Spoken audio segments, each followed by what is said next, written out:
बड़ा सुंदर एक भोजपुरी गाना सैया जी दिलवा मांगे ले गमछा बिछाई। क्या बात है, क्या बात। पकड़ के भरी अखबारी चुमे लहटवा गुलाबी काश कहीं हम अपन दुखवा सैया मिलल बाशराबी। अरे जिए जिए है फुलझड़ी और रेडियो लेवा की घड़ी। अरे सुते संगमा खटिया पर सुते संगमा खटिया पर कैसे जिया सजाई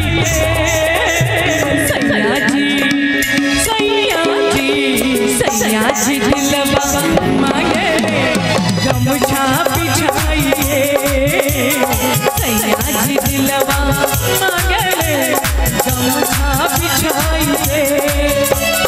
सुते संगमा खटिया पर सुते संगमा खटिया पर कैसे जिया सजाइए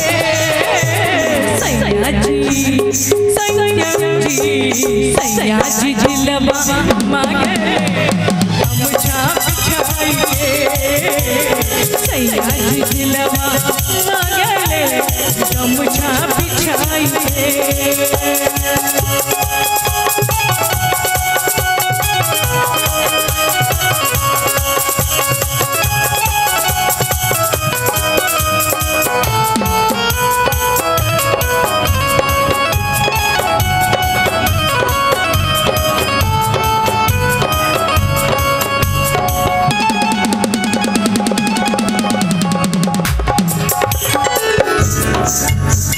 ऐसन जुल्मी से मोर मनिया भराइल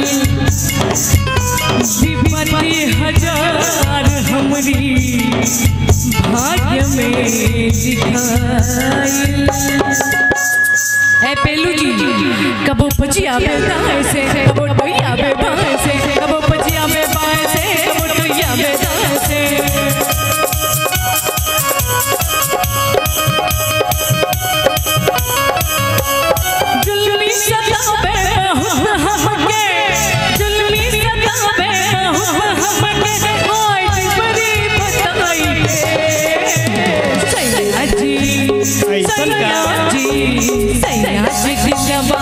मांगे गमछा बिछाइए सैया जी दिलवा मांगे गमछा बिछाइए।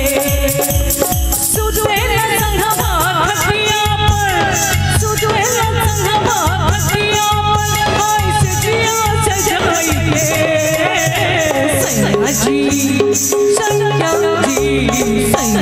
दिलवा मांगे गमछा बिछाइए सैया जी दिलवा मांगे गमछा बिछाइए।